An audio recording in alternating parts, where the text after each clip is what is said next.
Hello students, today we will see sequencing problems, which is a part of assignment and sequencing problem, a chapter from Maharashtra State Board class 12 commerce. So assignment and sequencing problem ये इस तरह से chapter है जिसका की weightage है around 9 marks in board exam. Assignment problems क्या है वो ऑलरेडी मैंने अपलोड किए हुए वीडियोस. असाइनमेंट प्रॉब्लम्स जानने के लिए एंड कौन कौन से टाइप्स है, किस तरह से उसे सॉल्व किया जाता है, वो आप वीडियोस देख सकते हैं. आज हम देखेंगे सीक्वेंसिंग प्रॉब्लम्स क्या होती हैं. एंड आपको बोर्ड एग्जाम में डेफिनेटली 3 to 4 मार्क्स का क्वेश्चन सीक्वेंसिंग प्रॉब्लम से एग्जाम में मिलेगा ही मिलेगा. It is 101% sure. Okay, so let's see what is sequencing problem and how to solve it. It's very simple. Now this definition is written, but I will explain this definition with the help of one example. So let's consider some jobs A, B, C, D. ये इस तरह से 4 jobs हैं and these jobs is to be processed through these 2 machines. 2 machines के under इनकी processing होनी है. And order of processing is कि सबसे पहले प्रोसेसिंग होगी मशीन M1 में एंड फिर होगी M2 में. एंड जो ये it's a kind of matrix आप बोल सकते हो. अब ये जो नंबर्स यहाँ पे दिए हुए हैं हम वो देखेंगे कि वो एक्चुअली रिप्रेजेंट क्या करते हैं. इस तरह से है सपोज. सो ये जो नंबर्स है, these numbers represents processing time of each job under machines. Okay, तो 2 मशीन है एंड 4 जॉब्स है. जैसे कि अगर ये 5 है तो 5 आप आवर्स ले सकते हो, मिनट्स ले सकते हो, seconds, whatever is there that is given in the question. So suppose यहाँ पे है 5 आवर्स, तो ये 5 hours is the processing time of job D under machine M1. M1 में उसको 5 आवर्स लगते हैं. जैसे कि अगर ये 7 है तो 7 क्या है, ये 7 है 7 hours is the processing time of job B in machine M2. इस तरह से ये एक सीक्वेंसिंग प्रॉब्लम है.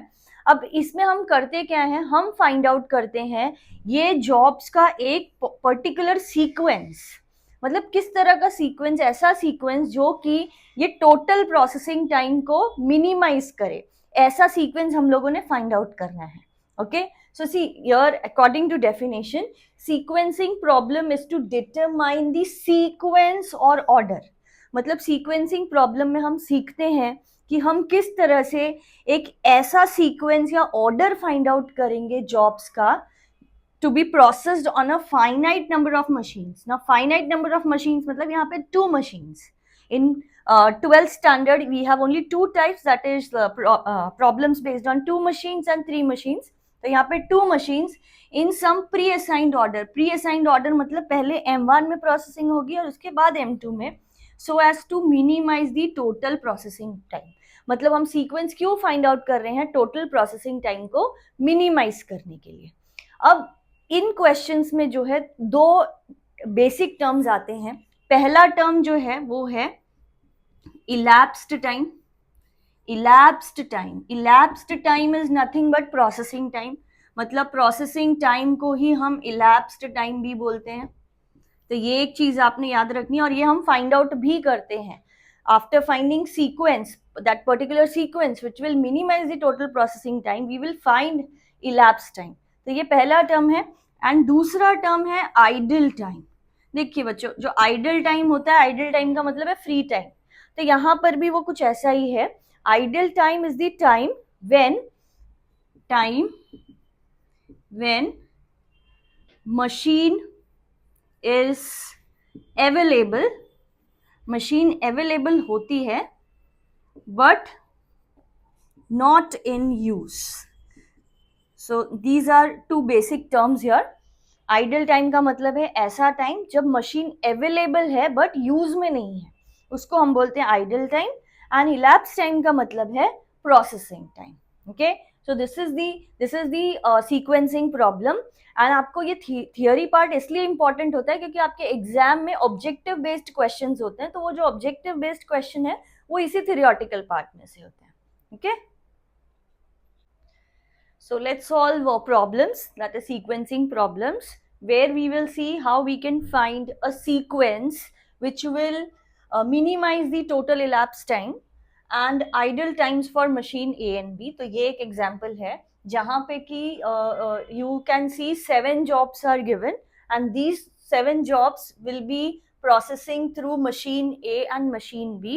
एंड ऑर्डर जो है प्रोसेसिंग का, वो है पहले मशीन ए में से प्रोसेस होगी जॉब और उसके बाद मशीन बी में से प्रोसेस होगी। ओके, सो यहाँ पर जो है बच्चों, हमको सबसे पहले फाइंड आउट करना होता है वो सीक्वेंस, एक ऐसा सीक्वेंस जो कि इलैप्स टाइम को मिनिमाइज करेगा, जिसे हम कहते हैं optimal sequence. So the optimal sequence is, अब देखिए ऑप्टिमल सीक्वेंस फाइंड आउट करने का भी प्रोसीजर है, बट वो प्रोसीजर जो है वो उसके स्टेप्स हम लिखते नहीं एग्जाम में, हम डायरेक्टली लिखते हैं। अब यहाँ पे 7 जॉब्स है, तो we will draw 7 blocks like this. Now extreme left side is for machine A because सबसे पहले जो है जॉब मशीन A में से प्रोसेस होगी, and extreme right is for machine B। इस तरह से हमने मार्किंग्स कर देनी है। अब देखिए, अब हमको क्या करना है कि ये जो नंबर्स की मैट्रिक्स दी हुई है, इसमें सबसे पहले हमको एक मिनिमम नंबर ढूंढना है, सबसे छोटा नंबर। तो अगर आप इस नंबर की मैट्रिक्स को ऑब्जर्व करोगे तो सबसे छोटा नंबर जो है वो 5 है, एंड 5 जो है, दिस 5 इज एट 2 प्लेसेस। एक तो है मशीन ए के लिए जॉब 7 एंड दूसरा है मशीन बी के लिए जॉब 6, राइट। तो अब सबसे पहले हम फोकस करते हैं ये 7 पे, जहां पे 7 है। तो this is the minimum number. हम ये जो 5 है, this is 5 is for job 7 and machine A. तो मशीन ए की तरफ we will be writing job 7 like this. Okay, now this 5 ये भी मिनिमम ही था, but this is for job 6 and machine B. तो मशीन बी की तरफ we will be writing job 6। Now this will be cancelled like this. Pencil से आप ये कर सकते हो सो दैट आगे हमें दिक्कत ना हो। अभी जो बचे हुए नंबर्स है उसमें से हमको मिनिमम नंबर देखना है। अब इन 2 कॉलम्स को हमने देखना नहीं है, बाकी के जो बचे हुए उनको देखना है। तो इसमें अगर आप ऑब्जर्व करोगे तो this 7 is minimum. Now this 7 is for job 1 and machine A.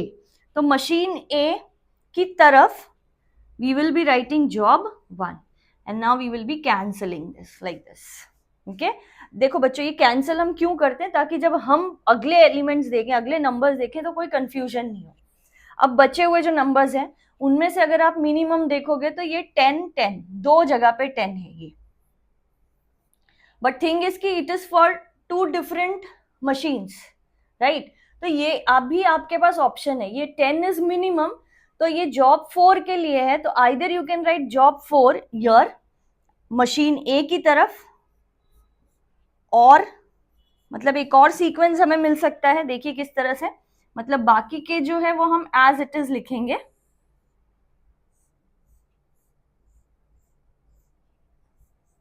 A B 7 1 and the 6 as it is.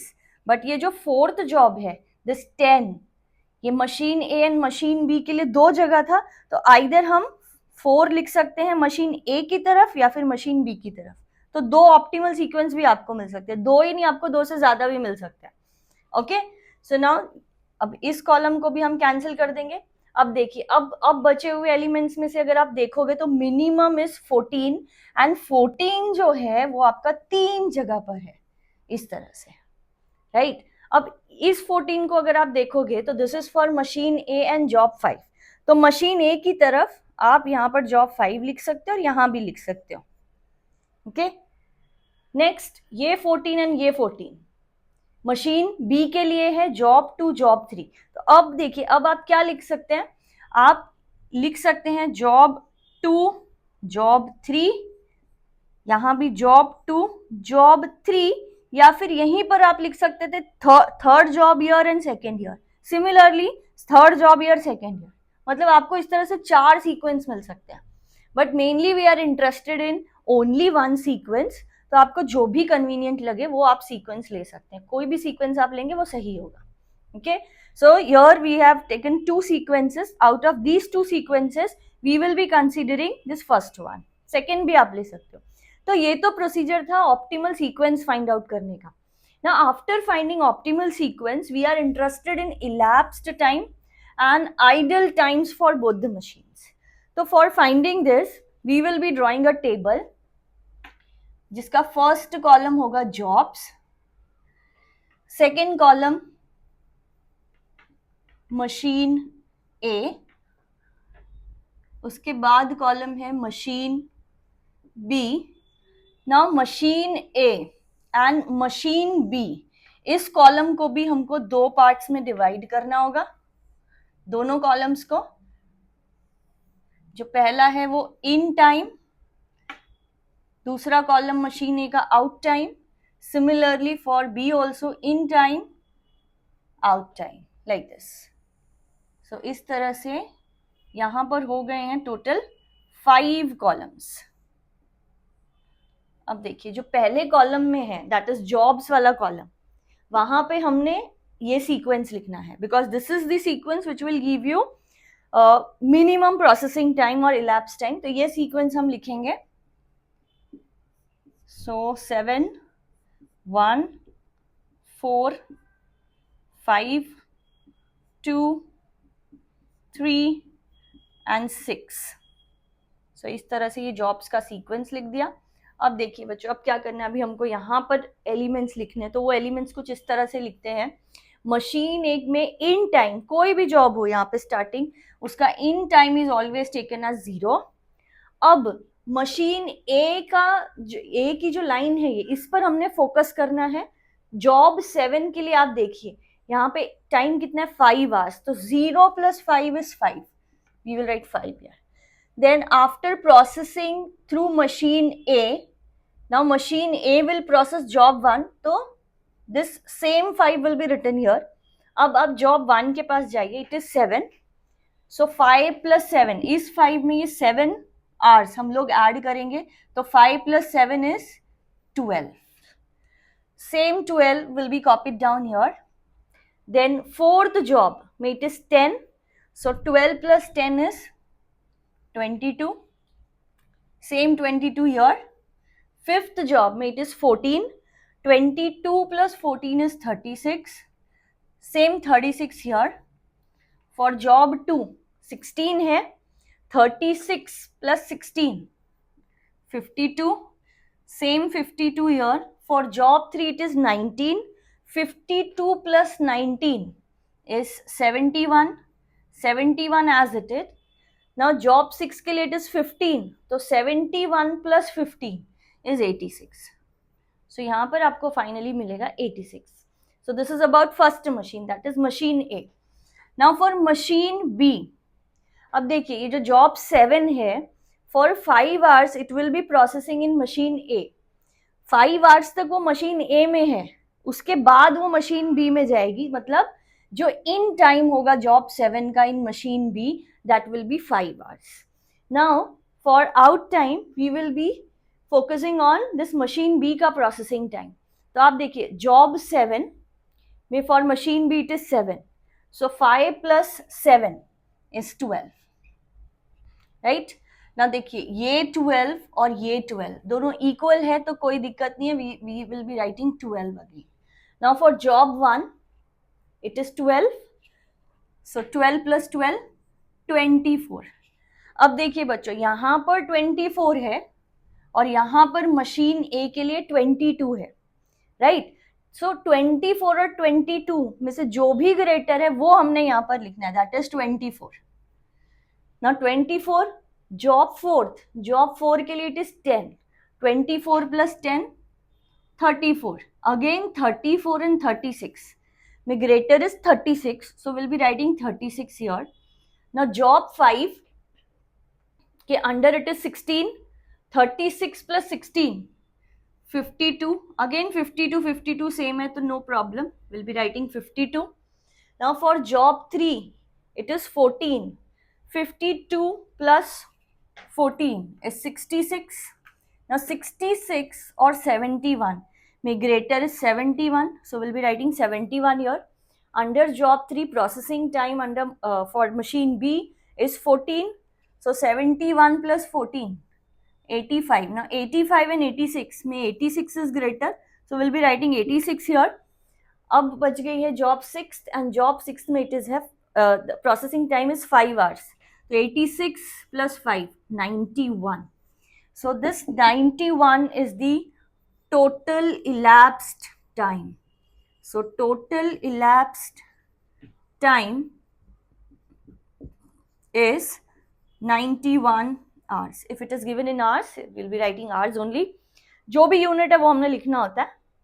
अब ये elapsed time फाइंड आउट करने के बाद we find idle time for A and idle time for B also. अब देखिए एक idle time हम कैसे निकालेंगे, जो भी elapsed time है 91 year minus whatever is addition of these numbers, जो मशीन ए का टोटल प्रोसेसिंग टाइम दे रखा है उसका एडिशन, तो वो जो है वो आपको मिलेगा 86. So 91 minus 86 is 5 hours. So this is idle time for machine A. Now idle time for B, for machine B is again 91, that is total elapsed time minus इन सबको हम ऐड करेंगे. तो अगर आप ऐड करोगे तो देखिए आपको क्या मिलेगा. This is 26, 40, 50. This will be 66, 71 plus 7, 78. So this will give you 13 hours. So your idle time for machine B is 13 hours. This is how we solve any sequencing problem based on two machines. इस तरह से सबसे पहले हम optimal sequence find out करते हैं. Optimal sequence जरूरी नहीं है कि आपको एक ही मिले, आपको 1, 2, 3, 4 भी मिल सकते हैं, 5 भी मिल सकते हैं, बट कोई भी एक सीक्वेंस हम यहाँ पर लिखते हैं एंड उसके अकॉर्डिंग फिर हम यहाँ पे ये जो नंबर्स है लिखते हैं bye referring this original question. This is the total elapsed time and idle times. This is how we solve sequencing problems. In my next video, I will be solving this sequencing problem based on 3 machines. Same procedure होता है, सिर्फ initial के कुछ steps है जो अलग होते हैं, तो वो हम next video में जरूर देखेंगे. Thank you so much.